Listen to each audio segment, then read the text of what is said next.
no! Welcome to another episode of the Active Center, constructed by David Seppi.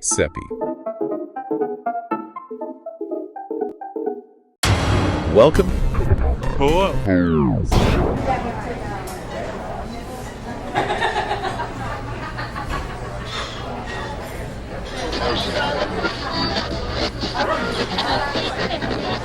Today, we are strapping in for a pretty wild one.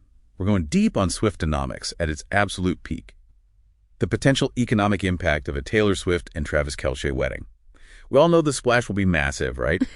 But our mission today is to figure out how much of that wealth actually stays local. So the rumor is Saturday, June 13th, 2026. Swift's half-birthday. Exactly. And the venue is supposed to be the Ocean House in Watch Hill, Rhode Island. And for anyone who doesn't know it, you should think less. Quaint coastal inn. Oh, absolutely. It's more like a historic high-end fortress, and it's right near her private home there.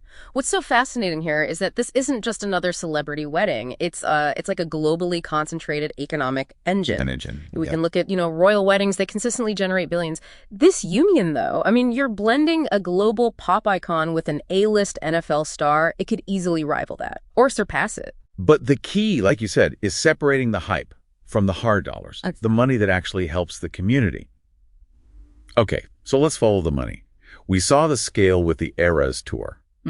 That was $5 billion poured directly into the U.S. economy. And that's just the domestic leg. Right. So that's our baseline. A $5 billion baseline for the kind of spending surge we're talking about. But if you look closely at Watch Hill, the town itself, there's a problem. Limited capacity. Exactly. There's just not enough room. So that economic ripple won't stay put. It instantly overflows. So where does it go? It floods the nearby luxury markets. We're talking high-end traffic hitting Newport, private charters flying into Boston. Yeah. It boosts the entire Northeast travel corridor. And what about the actual cost of just, staging this whole spectacle? The logistics must be insane. Well, that brings up a really interesting wrinkle. When you consider the security, it's a nightmare. You have pop culture and high-stakes sports colliding. So if we use the Prince Harry and Meghan Markle wedding as a comparison, security alone was estimated at $40 million. $40 million. Yep. And that puts the total event cost easily into the tens of millions. It's all driven by protecting that level of combined celebrity. Wait, $40 million just for logistics? Are we maybe missing the bigger picture here, that royal wedding we keep comparing to? Yeah, Harry and Meghan's. The total economic impact was over $1.3 billion for the UK. A massive chunk of that had nothing to do with hotels or travel. Exactly. This is where we need to shift gears and look at the Swift effect on, everything else. On commerce. Take fashion. The Meghan effect was estimated to generate about $187 million.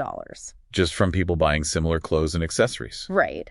But Taylor Swift's influence is different. Her style is often more accessible and her audience is huge and immediate. So the sales impact could be even faster and broader. So you're setting trends instantly for fast fashion and high-end designers all at once. And then there's the sheer media value. Absolutely. The free publicity, the PR value from that royal wedding was estimated at $374 million. A Swift-Kelce event would almost certainly blow past that figure. Okay, so after tracking all these billions in spending, what does this actually mean for Rhode Island? Let's bring it back down to sales tax, the money that actually funds local roads and schools. This is where we answer your first question. It's the real bottom line. So we can apply Rhode Island's sales tax rate, which is 7%. Okay. If we take an estimated $45 million for wedding planning, catering, all that, that alone generates about $3.15 million in state tax revenue, just like that. Wow. Okay. Then you consider the fashion and jewelry spending.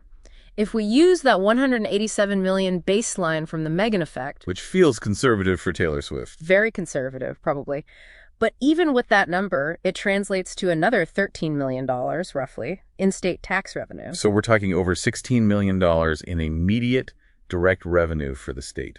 That's money that goes straight into the state budget. It's just phenomenal to see how a single event can act as an economic engine on this scale, driving billions across all these sectors: hospitality, fashion, media, and then seeing it translate into direct funding for a state. It is truly impressive.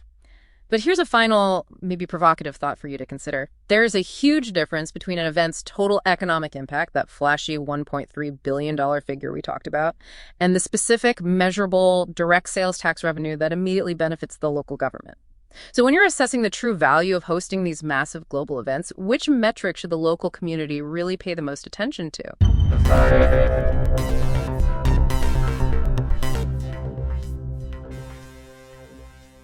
Program is The Active Center. It's created by David Sappe. Pronounced Seppi. Pronounced Seppi.